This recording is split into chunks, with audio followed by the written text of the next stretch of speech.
Masih bersama saya, TKN Prabowo Gibran Wihadiwianto, lalu juga Wakil Ketua TPN Ganjar Mahfud Rambun Cajo, dan pengamat politik Universitas Diponegoro Nur Hidayat Sarini. Saya akan ke Pak Rambun dulu. Pak Rambun, tadi kalau disinggung pada paruh sebelumnya begitu oleh Pak Wihadi bahwa Jokowi efek ini bisa jadi pengaruh yang cukup besar juga untuk pemenangan Prabowo Gibran di Jawa Tengah. Nah, kalau untuk Pak Ganjar dan Pak Mahfud, tim Pak Mahfud dan Pak Ganjar ini seberapa mengganggu sebenarnya Jokowi efek ini untuk pemenangan nomor urut 3 di Jawa Tengah, Pak Rambun? Ya, mungkin tadi saya setuju dengan Pak statement bahwa ini kan pertarungan antar figur ya gitu. Oke. Dan jadi partai konstelasi partai itu bisa menjadi sekunder. Oke. Meskipun juga sangat penting untuk membangun, terutama memanfaatkan mesinnya masing-masing. Jadi kalau kita lihat dari 2018 misalnya Pak Ganjar sebagai gubernur, ini kan juga kemarin juga berpasangan dengan PKB dengan Pak Yasin ya. Jadi artinya memang ada segmen dari PKB juga yang sebenarnya menjadi pendukung. Apalagi sosok sebagai gubernur ini kan hubungannya juga antara gubernur dengan rakyatnya gitu ya. Jadi ini faktor-faktor yang menurut kami yang menjadi faktor-faktor yang cukup kuat gitu ya. Okay. Dan untuk masyarakat Jawa Tengah saya rasa itu satu hal yang penting, ikatan-ikatan itu gitu. Nah jadi bagi kami adalah kami cukup confident. Nah mengenai faktor Pak Jokowi dan Gibran, tentu Jokowi efek ya. Tentunya memang pasti kita harus perhitungkan karena ini sesuatu yang mungkin di 2018 juga kita nggak ada, justru Jokowi efek itu ada di kita. Nah sekarang ada faktor Gibran yang anaknya Pak Jokowi gitu ya. Tentunya ini akan memberikan pengaruh terhadap perolehan suara dan elektabilitas. Kami sadar itu, oleh karena itu kami tidak mau juga lengah ya. Jadi kita bekerja memang akan jadi lebih keras, bahkan lebih keras dari 2018 gitu, untuk tetap mempertahankan posisi kami sekurang-kurangnya 60% dan bergerak ke arah 70%. Jadi memang bagi kami ini adalah sesuatu ya buat kami sebuah tantangan. Kalau itu 60% kami cukup optimis, tapi 70% mungkin kita harus bekerja lebih keras gitu. Dan kami yakin bahwa sosok Mas Ganjar ini akan mendapat dukungan dari lintas partai ya, dari sisi konstituen. Ya, kata lengah yang Anda utarakan ini juga sepertinya senada dengan pernyataannya Mas Ganjar, jaga rumah kita ada yang mau masuk katanya. Sepertinya memang ada kekhawatiran dan realistis tadi ya, begitu dari Anda mengatakan bahwa kita tidak boleh lengah dan ada juga efek yang harus diperhitungkan dan juga Gibran yang harus diperhitungkan sebagai tokoh di Jawa Tengah. Tapi bukan tidak sampai di situ saja nih Pak Rambun. Kemarin anak bungsunya, putra bungsunya Pak Jokowi yang juga Ketua Umum PSI ditanya sama warga Jawa Tengah, katanya siap nggak kalau dicalonkan di Jawa Tengah sebagai gubernur gitu. Dan beliau mengatakan siap begitu. Ini kalau media menyebutnya sebagai cywar. Kalau Anda menganggapnya ini sebagai cywar juga atau seperti apa, Pak Rambun? Ya enggak lah, kalau ditanya dia pasti akan ngomong begitu kan. Kalau dia bilang enggak kan malu-maluin. Jadi buat saya itu hal yang biasa saja. Jadi ya kalau sebagai sebuah aspirasi ya tentunya boleh-boleh saja. Tapi kan pada akhirnya itu nanti akan ditentukan pada waktunya. Dan kita tidak mempertimbangkan hal itu dan nggak ada efek apapun bagi kita gitu, kecuali bahwa itu adalah ya noise lah.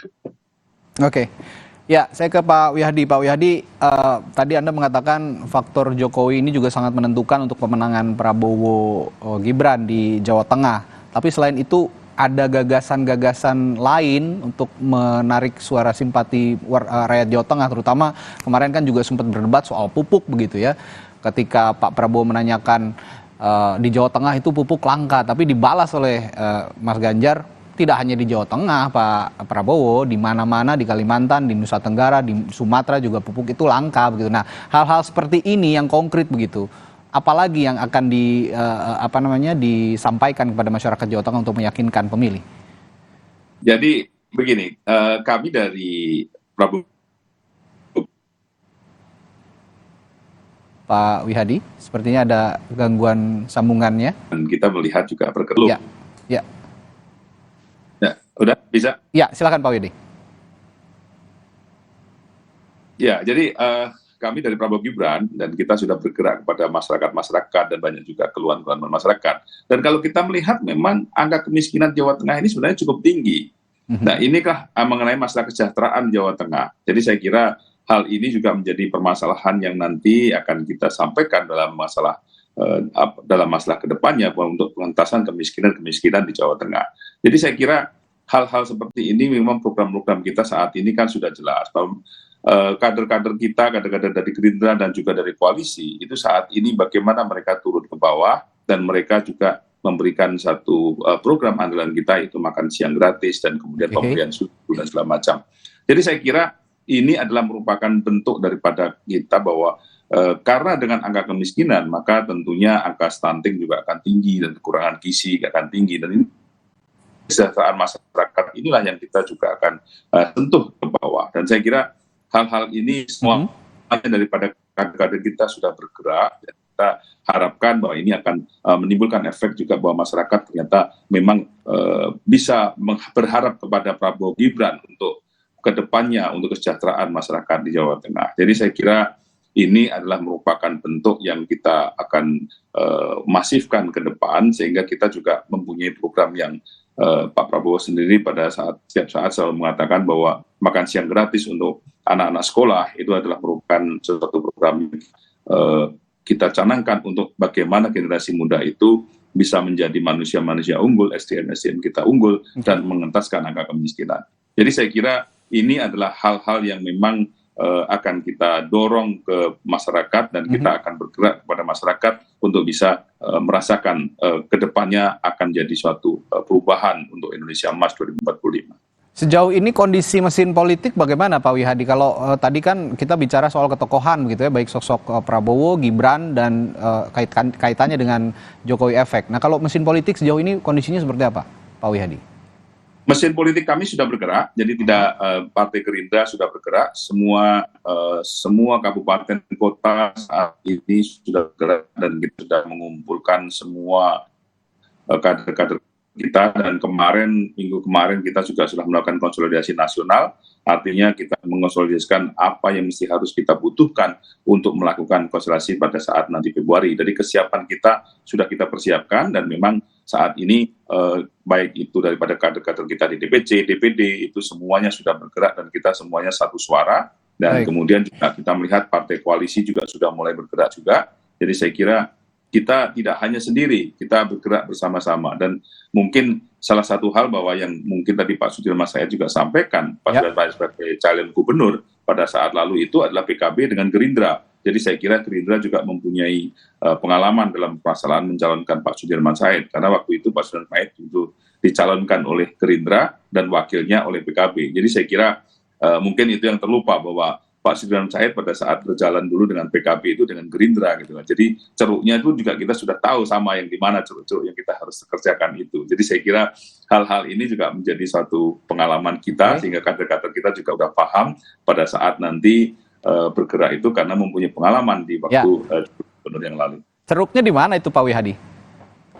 Ya, saya kira kalau kita melihat saat ini, kalau kita tarik kepada permasalahan ya Solo Raya pasti menjadi salah satu, Pak Jokowi juga, dan kemudian juga kalau kita melihat Pantura, kalau kita lihat Pantura yang kemarin itu Pak Sudirman Said kan memang Pantura di daerah Pekalongan, Tegal dan segala macam. Tapi di sini jangan lupa bahwa Habib Lutfi itu adalah mempunyai peran yang cukup signifikan di daerah. Lagi-lagi tokoh ya?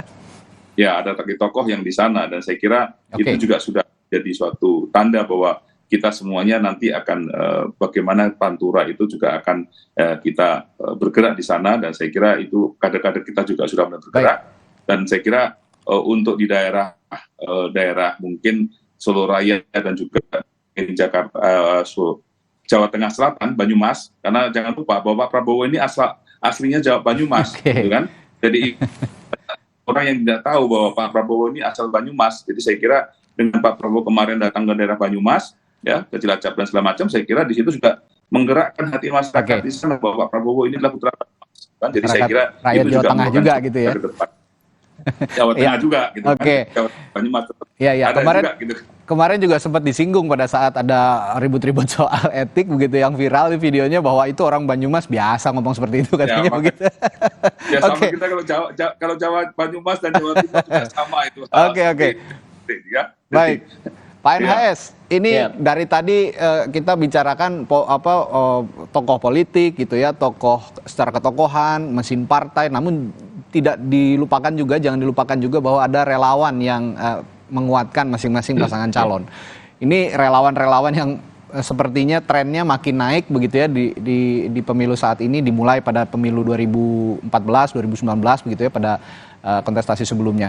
Nah, kalau Anda melihat yang paling signifikan berpengaruh, ini mesin politik, tokohnya, atau relawan?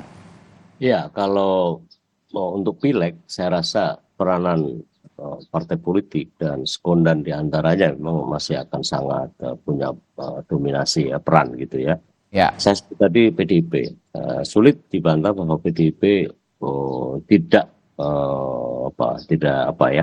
tidak bisa diremehkan karena bolehlah disebut karena selama ini nasionalis ya, terutama PDIP ini memang sangat kuat dan saya ada riset dengan sejumlah kawan yang memang partai yang paling siap untuk pileg ini adalah PDIP di Jawa Tengah dengan rapi banget gitu dan seterusnya.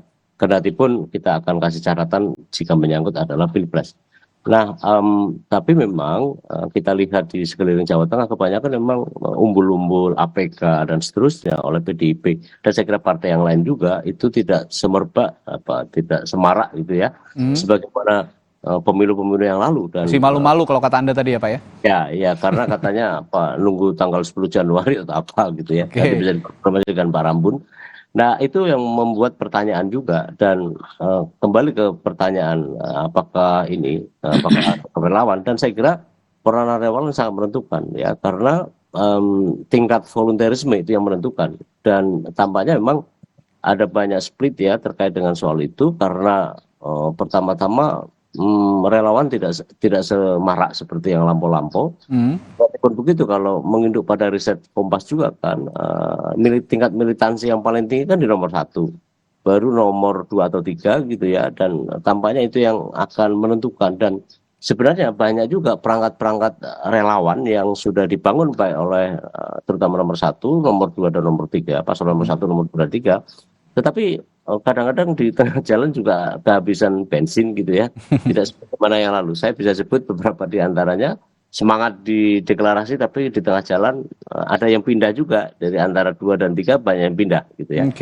Antara yang 1, kedua dan ketiga agak jarang gitu ya, karena tampaknya yang paslon nomor 1 relawannya militansinya sangat tinggi dan itu ekspresif dari masyarakat. Walaupun nomor 2 dan nomor 3 juga ada, tetapi tidak di riset itu tidak tampak gitu ya. Nah, ini menurut saya akan menggantikan fungsionalnya partai politik.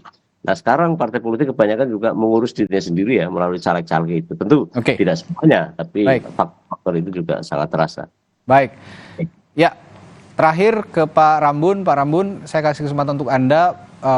Tim Ganjar Mahfud ini menghadapi juga debat Cawapres besok, akan nyinggung Jawa Tengah dan apalagi yang akan dioptimalkan dari performanya Pak Mahfud nanti untuk meyakinkan masyarakat Jawa Tengah, Pak Rambun?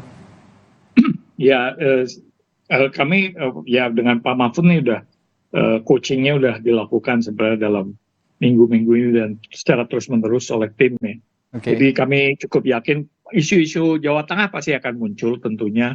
Kita juga kita juga mengantisipasi hal-hal seperti itu. Tapi mungkin juga dalam soal apa yang diidentifikasi masalah-masalahnya juga kita tidak hanya ke Jawa Tengah tapi pada Indonesia secara keseluruhan.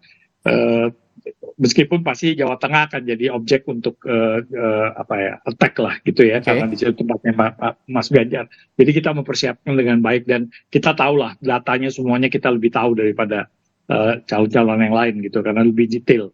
Dan itu Pak Mas Ganjar juga membantu Pak Mahfud untuk memahami mengenai hal-hal tersebut. Nah, tapi mengenai soal mungkin saya sedikit menyinggung saya relawan.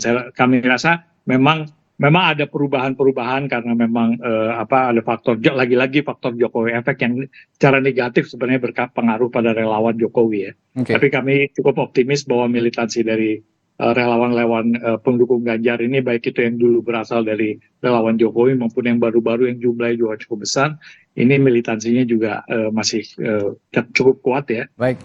Memang persoalan logistik itu jadi soal karena ini kerelawanan ini kan selalu punya masalah seperti itu, tapi itu soal biasa. Baik. Saya rasa itu yang kita cukup optimis ya untuk Baik. Jadi 60% atau 70%. Ya, kalau dari perbincangan pagi hari ini, saya kalau boleh menyimpulkan, meskipun ada peran partai politik, mesin politik yang cukup kuat, tapi lagi-lagi tokoh yang punya peran kuat untuk menentukan menang atau tidaknya pasangan calon di Jawa Tengah. Meskipun itu dikaitkan dengan partai politik, tapi tokoh di balik partai politik, misalnya ketua umumnya itu punya pengaruh kuat seperti Muhaimin Iskandar yang memimpin PKB dan punya suara bagus PKB di Jawa Tengah pada pemilu lalu, ini juga jadi penting. Dan juga PDI Perjuangan, kita tidak usah tanya lagi bahwa ini memang kandang banteng gitu ya kalau di Jawa Tengah. Jadi seperti Pak NHS tadi bilang, sepertinya kandang banteng ini masih bisa menguasai begitu, dan apakah paralel dengan pemenangan Ganjar Mahfud, ini tentu harus dioptimalkan begitu ya kira-kira. Baik, terima kasih juru bicara tim kampanye nasional Prabowo Gibran, Wihadi Wianto. Lalu juga ada Wakil Ketua Tim Pemenangan Nasional Ganjar Mahfud, Rambun Cayo, dan juga ada pakar politik dari Universitas Diponegoro, Nur Hidayat Sardini, telah berbagi perspektifnya pagi hari ini. Sehat selalu Bapak-Bapak, terima kasih, sampai jumpa. Terima kasih. Terima kasih. Dan saudara, setelah jeda kami punya informasi menarik lainnya yang akan Anda simak. Di antaranya salah satunya yang satu ini, saudara, soal adanya pengungsi Rohingya yang membuat pusing pemerintah daerah hingga pusat. Lalu apa yang harus dilakukan dan diwaspadai dalam menangani pengungsi Rohingya? Kami akan berbincang soal ini bersama Bupati PD Aceh. Tetaplah di Sapa Indonesia Pagi.